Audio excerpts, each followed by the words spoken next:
இயேசுவின் நாமத்தினாலே நண்பின் வாழ்த்துக்கள். இதனாலே நாம் எடுத்துக்கொண்ட வேத பகுதி மத்தேயு 4:5 வசனங்களை மாத்திரம் நாம் வாசிப்போம். இயேசு அவர்களுக்கு பிரித்தமாக, ஒருவனும் உங்களை வஞ்சியாதபடிக்கு எச்சரிக்கையாயிருங்கள். ஏனெனில் அநேகர் வந்து என் நாமத்தை தரித்து கொண்டு நானே கிறிஸ்து என்று சொல்லி அநேகரை வஞ்சிப்பார்கள். அல்லேலூயா. அவனுடைய சமூகத்திலே நாம் ஒப்பு கொடுத்து இந்த வசனத்தை கேட்போம். இந்த காலகட்டத்தில் கடைசி காலத்தில் நாம் நின்று கொண்டு இருக்கிறோம். அதாவது இன்னைக்கு என்ன சொல்லலாம் அப்படின்னா, எங்கே பார்த்தாலும் ஆண்டவர் சொன்ன ஒவ்வொரு நிகழ்வுகளும் நடந்து கொண்டு இருக்கிறது, ஆண்டவர் சொன்ன காரியங்களும் நடந்து கொண்டு இருக்கிறது. இப்போ பேசிக்காக நாம் கிராமத்தில் சபை ஊழியம் செஞ்சு கொண்டு இருக்கிறோம். இன்றைக்கி பல கிராமங்களில் ஊழியம் செய்து கொண்டு இருக்கிறோம்.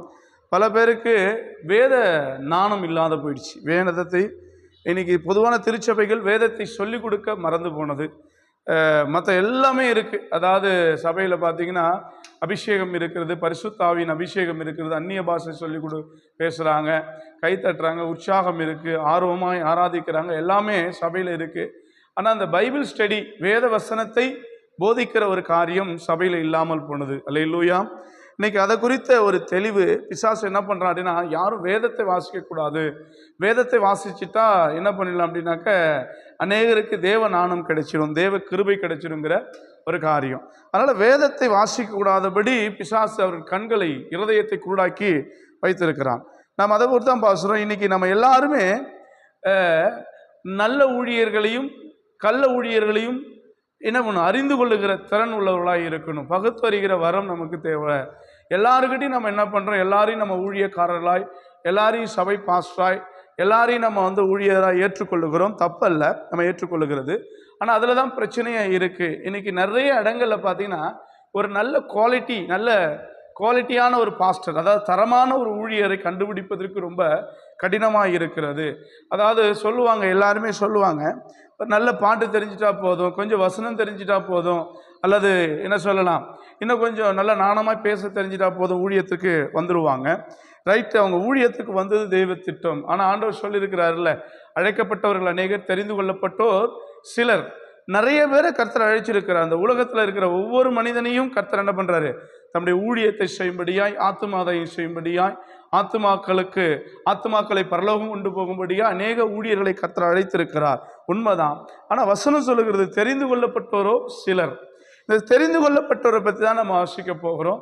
தெரிந்து கொள்ளப்பட்டதை நம்ம பேச போகிறோம். இந்த கடைசி காலத்தில் அவர் சொல்கிறாரு, ஒருவனும் உங்களை வஞ்சியாதபடிக்கு எச்சரிக்கையாயிருங்கள். அப்படின்னா என்ன அர்த்தம்னா, இன்னைக்கு வஞ்சிக்கிற ஆவி என்ன பண்ணுச்சு, பூமிக்குள்ளே வர ஆரம்பிச்சிச்சு. இன்னைக்கு இல்லை, ஆண்டவர் இந்த வானத்தையும் பூமியும் படைத்த பிறகு வந்தது தான் வஞ்சிக்கிற ஒரு ஆவி. நீங்கள் ஆதியாகமத்தின் புத்தகம் 3ஆம் அதிகாரம் 13வது வசனத்தை நான் வாசிக்கிறேன், கேளுங்க. அதை நீங்கள் நீங்களும் பார்க்கிறவர்கள், கேட்கிறவர்கள் எடுத்துக்கொள்ளுங்கள். அந்த 13வது வசனத்தை நான் வாசிக்கிறேன். அப்பொழுது தேவனாகிய கர்த்தர் ஸ்திரியை நோக்கி, நீ இப்படி செய்தது என்ன என்றார். ஸ்திரியானவள், சர்ப்பம் என்னை வஞ்சித்தது, நான் அதை புசித்தேன். அல்லேலூயா. சர்ப்பம் என்னை வஞ்சித்தது. அன்னைக்கு ஒரு காட்டு மிருகம் ஏதேன் தோட்டத்துக்குள்ளே போச்சு. அந்த காட்டு மிருகம் என்னன்னா பிசாசின் கிரியையுடையதாக இருந்துச்சு. அல்லேலூயா. அப்போ அந்த காட்டு மிருகம்தான் அன்னைக்கு வஞ்சிக்க ஆரம்பிச்சுது. அதோடைய காரியம் என்னன்னு நீங்கள் நினச்சிங்கன்னா, இன்னைக்கு ஒவ்வொரு இடத்துலையும் பிசாசு ஒவ்வொருவனையும் வஞ்சிக்கிறவனாக இருக்கலாம். பசுந்தோல் பொத்திய புலியை போல் பிசாசு எப்படி வருவான்னு கூட கண்டுபிடிக்க முடியாதவங்களால. அதனால் தயவு கூர்ந்து சொல்லுகிறோம், இன்னைக்கு எங்கே அவன் வஞ்சிக்க வரான், சபைக்குள்ளே தான் வஞ்சிக்க வருகிறான், வெளியே இல்லைங்க. சபையில் இருக்கிற ஆத்துமாக்களை, சபையில் இருக்கிற விசுவாசிகளை அவன் வஞ்சித்து தம் பக்கம் திருப்பதற்காக இருக்கிறான். அதற்கு அவன் எடுத்துக்கொண்டதான ஆயுதம் என்னன்னா, அபிஷேகம் என்று சொல்லுகிறான், அல்லது பிசாசு துரத்துவது என்று சொல்லுகிறான், இல்லை ஏதாவது ஒரு மாடுலேஷனை கொண்டு வருகிறான். கீழே தள்ளுறதை வச்சுக்கிறாங்க, இல்லது ஊதுறாங்க, இல்லது ஏதோ ஒரு விஷயத்தை அவங்க செஞ்சு கிறிஸ்து இயேசு செய்யாததை அவர்கள் செய்கிறார்கள். ஆனால் அவர்கள் அந்தி கிறிஸ்துவும், அவர்கள் கள்ள போதகரும் கள்ள தீர்க்கதரிசியுமா இருக்கிறார்கள். அல்லேலூயா. இன்னைக்கு நீங்கள் கவனமாய் கேட்க வேண்டிய ஒரு விஷயம் என்னன்னா, கிறிஸ்து இயேசு செய்யாத ஒன்றை, என் ஆண்டவர் இயேசு செய்யாததை யார் செஞ்சாலும் அவங்க கள்ள போதகர்களும் கள்ள தீர்க்கதரிசிகளும் கள்ள கிறிஸ்துக்களுமாக இருக்கிறார்கள். அதனால தான் கர்த்தர் சொன்னார், என் நாமத்தை தரித்து கொண்டு உங்களை வஞ்சிப்பார்கள். அவங்க எப்படி உள்ளே வர்றாங்க அப்படின்னா, திருச்சபைக்குள்ளே எப்படி வர்றாங்க அப்படின்னா, அவர் நாமத்தை தரித்து கொண்டு, அப்போ அவர் நாமத்தை தரித்து கொண்டு திருச்சபைக்குள்ளே இன்னைக்கு போதகம் பண்ணுகிறார்கள். திருச்சபைக்குள்ளே பிசாசு ஓட்டுறாங்க. இன்னைக்கு ஒரு வேடிக்கையான ஒரு விஷயம் என்னன்னா, பாஸ்டர் பிரசங்கிக்கிறாரு, பாஸ்டர் குடும்பத்தில் பிசாசு ஓட்டுற அளவுக்கு இன்னைக்கு என்ன ஆயிடுச்சு, ஊழியங்கள் போய் கொண்டு இருக்கிறது. நான் உண்மையாக சொல்லுகிறேங்க, இந்த பிசாசு ஓட்டுறத ஒன்றை வச்சு மக்களை வஞ்சிக்கிற ஒரு காரியம் இருக்கு. நான் எப்பவுமே சொல்லுவேன், பிசாசு அதாவது தேவ அபிஷேகம் பெற்ற தேவ மனிதர்கள் அவர்கள் ஒருவர் மேல் கையை வைத்து ஜெபித்தார்கள் என்று சொன்னால் அவர்கள் கர்த்தருடைய ஆவியானவர் அவர்களுக்குள்ளே இறங்குவார். அதே பிசாசு பிடித்து பிசாசு உபதேசத்தின் வாழ்கிறவன் கையை வச்சானா அவனுக்குள்ள பிசாசு அனுப்பக்கூடிய காரியமும் இந்த உலகத்தில் இருக்கிறது. தயவு கூர்ந்து இந்த நாளிலே ஆண்டவர் சொல்லுகிறார், ஒருவனும் உங்களை வஞ்சியாதபடி ரொம்ப ரொம்ப ஜாக்கிரதையாய் எச்சரிக்கையாய் இருக்கும்படி ஆண்டவர் உங்களுக்கு சொல்லுகிறார். அல்லேலூயா. அதனால தயவு கூர்ந்து ஆண்டவர் இந்த மத்தேயு 24ஆம் அதிகாரத்தில் அவர் சொல்லுகிறபடி ஒருவனும் உங்களை வஞ்சியாதபடி எச்சரிக்கையாய் இருங்கள். ஒரு மனுஷன் வஞ்சிக்க கூடாது. ஏன்னா அவர் நாமத்தை தரித்து கொண்டு அவங்க எங்க வருவாங்கன்னா சபைக்குள்ள மந்தையை கெடுக்கும்படியாய், சபையை கெடுக்கும்படியாய், ஊரை ஏமாத்திக்கிட்டு உலகத்தை ஏமாத்திக்கிட்டு நல்ல பைபிள் நாலேஜ் இருக்காது, பைபிள் படிச்சிருக்க மாட்டாங்க, தேவ சத்தியத்துக்கு பயந்தவங்க இல்லை, தேவ சத்தியத்துக்கு இல்லாதபடி நான் பிசாசை துரத்துவேன், என்னால் அபிஷேகம் வரும், அவங்க நிறைய ஹீலிங்கான வார்த்தைகளை நிறைய சொல்லி ஆசீர்வாதமான வேடுகளை சொல்லி சிலரை வஞ்சிக்கலாம். ஆனால் பைபிள் நமக்கு என்ன சொல்லி கொடுக்கிறதை மட்டும் நீங்கள் கவனிக்க வேண்டும். பைபிள் இன்னைக்கு உங்களுக்கு என்ன சொல்லி கொடுக்குது? அதனால தான் வசனம் சொல்லுகிறது, இயேசுக்கு சொல்லுவார், சத்தியத்தை அறியுங்கள், சத்தியம் உங்களை விடுதலையாக்கும். அல்லேலூயா. சத்தியத்தை அறியுங்கள், சத்தியம் உங்களை விடுதலையாக்கும். இன்னைக்கு எப்படி வருவாங்க அப்படிங்கிறது தான் உங்களோடு கூட நான் சொல்லுகிறேன். அவர்கள் எப்படி வருவாங்கன்னா, யாரை வஞ்சிக்கிறாங்க அப்படின்னு சொன்னீங்கன்னா, அதே வசனத்தில் அதே அதிகாரத்தில் 24ஆம் அதிகாரத்தில் 24 வசனம், ஏனெனில் கள்ள கிறிஸ்துக்களும் கள்ள தீர்க்கதரிசிகளையும் எழும்பி கூடுமான ஆனால் தெரிந்து கொள்ளப்பட்டவர்களை வஞ்சிக்கத்தக்க பெரிய அடையாளங்களையும் அற்புதங்களையும் செய்வார்கள். தெரிந்து கொள்ளப்பட்டவர்கள் அப்படின்னு என்னன்னா, சபைக்குள்ள இருக்கிற மக்கள், ஆராதிக்கிற மக்கள், ஜெபிக்கிற மக்கள், சபைக்கு வர மக்கள், இன்னைக்கு அவங்க கிட்ட வந்து அவங்க வஞ்சிக்கிற காரியங்களை செய்வாங்க. இன்னைக்கு நான் சொல்லுற ஒரே ஒரு காரியம் ஒவ்வொரு திருச்சபையில் இருக்கிற பிள்ளைகளுக்கு நான் சொல்லுகிறேன், திருச்சபை போதர்களுக்கு சொல்லுகிறேன், நீங்க என்ன பண்ண, உங்க சபையை சரியாய் நன்றாய் நடத்த நீங்கள் கற்றுக்கொள்ள வேண்டும். உங்க திருச்சபை விசுவாசிகளுக்கு நல்ல போதனையை கொடுக்க வேண்டும்.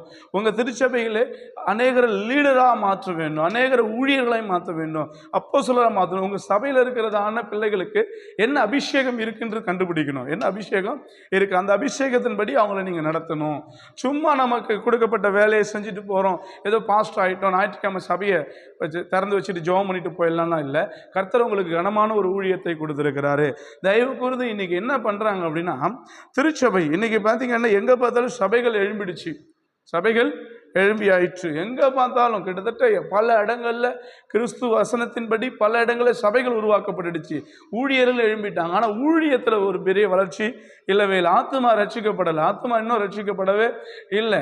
நீங்க யோசிச்சு பாருங்க, ஆத்மா இன்னும் கர்த்தருக்குள்ள ரட்சிக்கப்படவே இல்லை. நம்ம நோக்கம் எல்லாரும் ரட்சிக்கப்படவும் சத்தியத்தை அறியவும் அவர் சித்தம் கொண்டு இருக்கிறார். அப்ப இன்னைக்கு என்னன்னா, வஞ்சிக்கிற ஆவிகளுக்கு இன்னைக்கு மெஜாரிட்டி அதிகமாயிடுச்சு.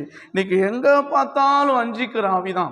எந்த சபைக்குள்ள வஞ்சிக்கிற ஆவி உலாவ ஆரம்பிச்சிச்சு. ஒரு வஞ்சிக்கிற ஆவி என்ன செய்யுதுன்னா, சபையை குறை சொல்லுது, சபையை பற்றி பேசுது, சபை பாஸ்டர் குறை சொல்லுது, சபைக்கு விரோதமாக எழும்பி நிற்குது. அது வஞ்சிக்கிற ஒரு ஆவி. அதனால தயவு கூர்ந்து நீங்க செய்ய வேண்டிய ஒரு காரியம் என்னன்னா, இன்னைக்கு தெரிந்து கொள்ளப்பட்டவர்களை வஞ்சிக்கத்தக்கதான அடையாளங்களை செய்வாங்க. வஞ்சிக்கிறதான அடையாளம். நான் ஒரு சின்ன ஒரு விஷயத்தை சொல்லுகிறேன் பாருங்க. ஒரு விசுவாசி ஐயா ஒரு பாஸ்டர்கிட்ட சொல்றாங்க, ஐயா எங்கள் வீட்டில் ஒரு ரொம்ப கெட்ட கனவாக இருக்குது, ரொம்ப டெய்லி தூங்க முடியல, நீங்கள் வந்து ஜெபிங்க அப்படின்னு கேட்குறாங்க. அப்படி ஜெபிங்கன்னு கேட்ட உடனே அந்த விசுவாசிக்கு பாஸ்டர் என்ன பண்ணுறாரு, சரி அம்மா உங்கள் வீட்டுக்கு நான் வரேன் அப்படின்னு சொல்கிறாரு. சொல்லிவிட்டு அவர் வீட்டுக்கு போயிட்டு ஜெபிக்கிறாரு. ஜெபம் பண்ணிவிட்டு அவர் அந்நிய பாஷை பேசி ஆவியில் நிரம்பி அவர் ஜெபிக்கிறாரு. ஜெபம் பண்ணி முடித்த உடனே அவர் என்ன சொல்கிறாரு, இந்த வீட்டில் வந்து ஒரு பெரிய பில்லி சூன்யம் இருக்குமா, இந்த வீட்டில் வந்து யாரோ ஒருத்தவங்க செஞ்சுருக்கிறாங்க, அதனால தான் உங்களால் தூங்க முடியல, அதனால தான் உங்களால் என்ன பண்ண முடியல, சில காரியங்கள் பண்ண முடியல, அதை செய்யணும் அப்படின்னா நீங்கள் ஒரு 7 நாள் உபவாசிக்க வேண்டும் அப்படின்னு சொல்லி அவர் என்ன பண்ணுறாரு, சில காரியங்களை சொல்லிட்டு வராரு. அந்த மகள் கூப்பிட்டது ஏற்கனவே பயத்தோடு கூட, எனக்கு என்ன இல்லை, நல்ல தூக்கம் இல்லை, குடும்பத்தில் சில காரியங்கள் நடக்குது, அதனால் வந்து ஜெபிங்களான்னு கேட்டபோது அந்த பயத்துக்கு மேல ஒரு பயத்தை அந்த ஊழியர் சொல்லிட்டு போறாரு. சொல்லிட்டு போயிட்டு 7 நாள் உபவாசிக்க சொல்றாரு. ரொம்ப சந்தோஷம், 7 நாள் உபவாசிக்கிறது ரொம்ப முக்கியம். ஆனா கர்த்தர் சொல்றாரு, விசுவாசிகளுக்கு அடையாளம் என்னன்னாக்க, நீங்கள் என்ன பண்ணுங்க, பில்லி சூனியங்களை எடுப்பீங்க, நீங்கள் பிசாசுகளை துரத்துவீங்க, சாவுக்கு ஏதுவானதில் நீங்கள் குடித்தாலும் அது ஒன்றும் அணுகாதுன்னு சொல்கிறாங்க. இன்றைக்கி விசுவாசிகளை இஸ்ரவேலுக்கு எதிராக மந்திரமும் இல்லை, குறி சொல்வதும் இல்லைன்றாங்க. ஆனால் ஊழியர் போயிட்டு என்ன சொல்கிறாருன்னா, ஊழியர்காரக தம்முடைய இயேசு கிறிஸ்துவின் வல்லமையை கொண்டு போனாங்க அப்படின்னா அந்த வீட்டில் மிகப்பெரிய ஒரு அற்புதம் நடக்கணும். அல்லேலூயா. அவங்க கால் வச்ச உடனே, ஜெபித்த உடனே அங்கே இருக்கிற பில்லி சூனிய இருள் வெளிச்சமாய் மாறணும். அல்லேலூயா. ஆனால் இன்றைக்கி என்ன இல்லை, பயம். ஆனால் அதே ஒரு நல்ல ஊழியக்காரர் போனார் அப்படின்னா, நீ கவலைப்படாத, பயப்படாதம்மா, இயேசுவன் கூட இருக்கிறாரு, ஏசப்பா உனக்கு நல்லது செய்வார், ஏசப்பா உன்னோடு கூட இருந்து அந்த எல்லா விதமான காரியத்தையும் நீக்கி போட்டார், கவலைப்படாது, நீ நல்ல தூக்கம் தூங்குவேன், நீ சர்ச்சுக்கு வா, நல்ல ஜெபி, நல்ல பைபிள் படி, ஆண்டவர் உன்னோடு கூட இருக்கிறார், விசுவாசமான வார்த்தைகளை சொல்லி விட்டு போவாங்க. இன்னும் அந்த மகளுக்கு விசுவாசம் அதிகரிக்கும். ஒரு கிறிஸ்தவ குடும்பத்திலே பில்லி சூன்யம் இருக்குது, ஒரு கிறிஸ்தவத்து குடும்பத்திலே இந்த மாதிரியான பிரச்சனை இருக்குன்னு சொல்லிட்டு பாஸ்டர்ஸ்களை ஏமாத்துறது. அது காரணம் என்னன்னா, எதுக்காக அதை செய்கிறாங்கன்னு எனக்கு தெரியல. அதனால் அந்த பிசாசின் காரியங்களை கொண்டு மட்டும்தான் அவங்களால ஒரு ஊழியத்தை செய்ய முடியும். ஆனால் இன்றைக்கி ஊழியக்காரர்கள் என்ன செய்யணும்? சத்தியத்தை மக்களுக்கு போதிக்கணும், சத்தியத்தை மக்களுக்கு கண்டிப்பாக போதிக்கணும், பைபிள் படிக்க சொல்லி கொடுக்கணும், ஜெபிக்க சொல்லி கொடுக்கணும். இப்படிப்பட்ட சூழல் வரும். இயேசு கிறிஸ்து சொல்லியிருக்கிறாரு. நீங்கள் மத்தேயு நீங்கள் 7ஆம் அதிகாரத்தில் நீங்கள் 14-15 வாசித்து பார்த்தீங்கன்னா, 7ஆம் அதிகாரத்தில் நீங்கள் வாசித்து பார்க்கும்போது 15 சொல்கிறாரு, கள்ள தீர்க்கதரிசிகளுக்கு எச்சரிக்கையாயிருங்கள், அவர்கள் ஆட்டுத்தோலை போத்தி கொண்டு உங்களிடத்தில் வருவார்கள், உள்ளத்தில் அவர்கள் பட்சிக்கிற ஓனாய். அல்லேலூயா. அவங்க எப்படி வருவாங்கன்னா, ஆண்டவர் பிள்ளை மாதிரியே வருவாங்க. அவங்க ஆட்டுத்தோலை போத்தி கொண்டு கர்த்தருடைய பிள்ளைகள் மாதிரியே வருவாங்க. உங்களால் கண்டுபிடிக்கணும் அப்படின்னா, நீங்கள் அவங்கள கண்டு அறிய வேண்டுமானால் நீங்கள் சத்தியத்தை அறிந்திருக்க வேண்டும், ஆண்டவராக இயேசு கிறிஸ்துவை அறிந்திருக்க வேண்டும். இன்றைக்கி அதுதான் பெரிய பிரச்சனையே. இன்றைக்கி திருச்சபைக்கு சொல்லிக் கொடுக்காத ஒன்று, ஆண்டவரை குறித்து திருச்சபை சொல்லிக் கொடுக்கணும். ஆண்டவர் எப்படிப்பட்டவர், ஆண்டவர் எவ்வளோ வல்லமை இருக்குது, ஆண்டவர் எவ்வளோ வல்லமை நிறைந்த ஒரு தெய்வம், அவரால் எதெல்லாம் செய்ய முடியுங்கிறத சொல்லிக் கொடுக்கணும். என்னங்க, பிசாசு இயேசுவின் நாமத்தினாலே, இயேசுவின் நாமம் சொன்னால் பிசாசு நடுங்கும் என்பதை நமக்கு சொல்லிக் கொடுத்துருக்கிறார் ஆண்டவர். தயவு கூர்ந்து அவர்கள் எப்படி பண்ண, உள்ளத்தில் அவர்கள் பட்சிக்கிற ஓனாய். அவர்களை நீங்கள் எப்படி கண்டுபிடிப்பீங்க அப்படின்னா, எப்படி கண்டுபிடிங்கன்னா, அவருடைய கனிகளினாலே அவர்களை கண்டறிவீர்கள். வசனம் சொல்லுது, அவருடைய கனிகளினாலே அவர்களை அறிவீர்கள். அதே மாதிரி அவங்களுடைய கனியை நீங்கள் கண்டுபிடிக்கணும். அவங்க எப்படிப்பட்டவங்கன்றதை கண்டுபிடிக்கணும். எமோஷ்னல் விசுவாசியாக இருக்கக்கூடாது, ஆர்வக்குள்ள விசுவாசியெல்லாம் நம்ம இருக்கவே கூடாது. இன்றைக்கி கடைசி காலத்தில் இங்கே பாருங்கள், திருச்சபையாக வராங்க, 3 நாள் மீட்டிங். நான் சொல்கிறேன், 3 நாள் மீட்டிங், பிசாசு துரத்துது, அங்கே நடக்கிறது அப்படியே சொல்கிறாங்க. இதெல்லாம் இல்லைங்க. இயேசு உங்கள் கூட இருந்தால் நீங்களே ஒரு மெய்யான தீர்க்கதரிசி. இயேசு உங்கள் கூட இருந்தால் நீங்களே ஒரு நல்ல போதகராய் மாற முடியும். இயேசு உங்கள் கூட இருந்தால் நீங்கள் ஒரு அப்போஸ்தலர். இயேசு உங்கள் கூட இருந்தால் நீங்கள் ஒரு நல்ல பாஸ்டராக மாறலாம். இயேசு உங்கள் கூட இருந்தால் ஒரு நல்ல சுவிசேஷகராக நீங்கள் மாறலாம். உங்கள் கூட இயேசு கிறிஸ்து இருக்கிறாரா, ஆண்டவராகிய தெய்வம் இருக்கிறாரா என்பதை மாத்திரம் நீங்கள் தெரிந்து கொள்ள வேண்டும் என்பதை நான் உணர்த்துகிறேன். அதனால் உங்களுடைய வாழ்க்கையில் நீங்கள் நல்ல பிள்ளைகளாய், நல்ல கனி கொடுக்கிற மரமாய், ஒருவனும் உங்களை வஞ்சியாதபடி எச்சரிக்கையாக இருக்கணும். அப்படின்னா நீங்கள் அவர்கள் கனிகளினாலே அவர்களை அறிவீர்கள். அவர்கள் எப்படி வருவாங்கன்னா, அதாவது பசுந்தோலை போத்தி கொண்டு உங்களிடத்தில் வருவார்கள். ஏமாந்து போயிடாதீங்க. இந்த காலகட்டங்களில் யாருக்கிட்டையும் நீங்கள் ஜெபம் பண்ணாதீங்க. உங்களுக்கு கொடுக்க பாஸ்டர்கிட்ட போயிட்டு நீங்கள் ஜெபம் பண்ணுங்கள். யாரோ ஒருவன், சபையே இருக்காது, அவன் சபை பாஸ்டரோட சண்டை போட்டு வந்திருப்பான், சபை பாஸ்டருக்கு அவனுக்கு ஒரு அண்டர்ஸ்டாண்ட் இருக்காது, அவன் அப்படியே போவான், ஊராக சுற்றுவான், சபையாக சுற்றுவான். சுற்றிட்டு நான் ஊழியம் செய்கிறேன் அப்படின்னு சொல்லிட்டு உங்கள் வீட்டில் இருக்குது சூனியம் இருக்குது, உங்கள் வீட்டில் மந்திரம் இருக்குது, உங்கள் வீட்டில் அது இருக்குது இது இருக்குதுன்னு எல்லாம் சொல்லி உங்களை ஏமாத்துக்கிற காலங்கள் வந்துடுச்சு. தயவு செய்து சொல்லுகிறேன், உங்களுக்கு கொடுக்கப்பட்ட திருச்சபையில் ஒழுங்காய் நிலையாக இருந்து அந்த சர்ச்சுக்கு போகிறது, இந்த சர்ச்சுக்கு போகிறது, இந்த சர்ச்சையாக போகாதீங்க. இன்னும் ஒன்று என்ன சொல்கிறேன் அப்படின்னா, அந்த சபை ஆவி இருக்குது, இந்த சபையில் ஆவி இருக்கலாம் சொல்லக்கூடாது. இன்றைக்கி கடவுள் உண்டாக்கப்பட்ட உங்களுக்கு கொடுக்கப்பட்ட ஒரு சபையிலே உத்தமமாய் ஒழுங்காய் சரியாக இருந்து அந்த திருச்சபையிலே ஆத்துமாதாயம் செய்து கிறிஸ்துவின் வருகைக்குள்ள ஆண்டவரை குறித்து அநேக மக்களுக்கு அறிந்து கொண்டு உள்ளதை உள்ளபடி சொல்லி தேவராஜ்யத்தை கட்டும்படியாய் உங்களை கேட்கிறேன். எனக்கு அருமையான தேவ பிள்ளைகளே, நான் கண்டு அறிந்ததை சொல்லுகிறேன். அநேகர் இன்னைக்கு சத்தியத்தை சொல்வதற்கு ஆள் இல்லை, பைபிளை பற்றி பேசுவதற்கு இன்றைக்கி ஆள் இல்லை. ஆனால் இன்றைக்கி வேறையாக எங்கெங்கேயோ போய்கொண்டு இருக்குது ஊழியம். தயவு கூர்ந்து கிராமங்களில், நான் சொல்கிறது சிட்டியில் எப்படி இருக்குன்றது இல்லை, கிராமங்களில் படிப்பறிவு இல்லாத மக்கள், வசனம் தெரியாத மக்கள், புதுசாக ரட்சிக்கப்பட்டு இந்து மார்க்கத்திலேருந்து புதுசாக ரட்சிக்கப்பட்டு உள்ள வரவங்கள் இன்றைக்கி வஞ்சிக்கப்படுகிறார்கள். அப்படிப்பட்ட மக்களுக்கு தான் நான் சொல்லுகிறேன், தயவு கூர்ந்து யாரையும் யாரையும் பார்த்து ஏமாத்தாதீங்க. உங்கள் முகங்களை இயேசுவை நோக்கி பார்க்கட்டும். நீங்கள் ஏசப்பாட்ட முட்டி போட்டு, ஏசப்பா எனக்கு இது வேணும்னு நீங்கள் கேட்டிங்க அப்படின்னா கர்த்தர் உங்களுக்கு கொடுக்க வல்லமை உள்ளவராக இருக்கிறார். தயவு செய்து நீங்கள் ஜெபிக்க ஆரம்பிங்க. முடிஞ்சால் வேத வசனத்தை வாசிக்க ஆரம்பிங்க. நீங்கள் ஆண்டவர் ஆராதனை செய்யுங்க. உங்களுக்கு கொடுக்கப்பட்ட திருச்சபையிலே ஊழியத்தில் சர்ச்சைக்கு ஞாயிற்றுக்கிழமை வருவதில் இதில் எல்லாத்துலேயும் உண்மையாக நீங்கள் இருந்து வாழ்ந்து பாருங்கள். நிச்சயமாக கர்த்தர் உங்களோடு கூட இருப்பார். தயவு கூர்ந்து ஒருவனும் உங்களை வஞ்சியாதபடி யாரோட வார்த்தைக்கு நீங்கள் செவி கொடுக்காதீங்க. கர்த்தர் உங்களுக்கு சொல்கிறத மட்டும் நீங்கள் கேளுங்க. அதற்கு நீங்கள் வேத வசனத்தை அதிகமாய் வாசிக்க வேண்டும் என்பதை உங்களுக்கு நான் சொல்லுகிறேன். தயவு கூர்ந்து மீண்டும் மீண்டுமாய் உங்களுக்கு சொல்லுகிறேன். வஞ்சிக்கிற ஆவி வந்துடுச்சு, திருச்சபைக்குள்ள அது வந்துடுச்சு. திருச்சபையை நாசப்படுத்தும்படியாய் வந்துடுச்சு. திருச்சபை மக்களுக்கும் திருச்சபை போதர்களுக்கும் கர்த்தர் எச்சரிக்கிறார். அந்த மாதிரியான ஆவிகளை நீங்கள் இயேசுவின் நாமத்தினாலே துரத்த வேண்டும்.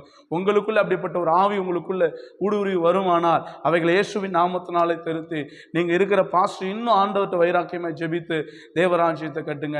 சபைகள் பெருகட்டும், ஊழியங்கள் பெருகட்டும், ஆத்துமா பெருகட்டும்.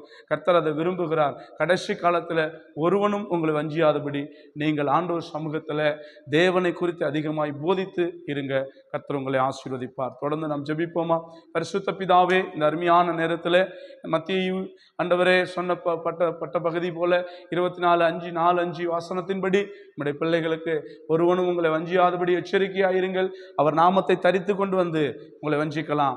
கர்த்தருடைய சமூகத்தில் அவளை கண்டறியத்தக்கதான ஞானத்தையும் கிருபையும் ஆண்டவரையுடைய வல்லமையும் கொடுத்து நீரோட பாதுகாத்துக் கொள்வேன். ஆசீர்வதியும் சாமி. பிதா, குமாரன், பரிசுத்த ஆவியின் நாமத்தினால் ஜெபிக்கிறோம் நல்ல பிதாவே. ஆமென்.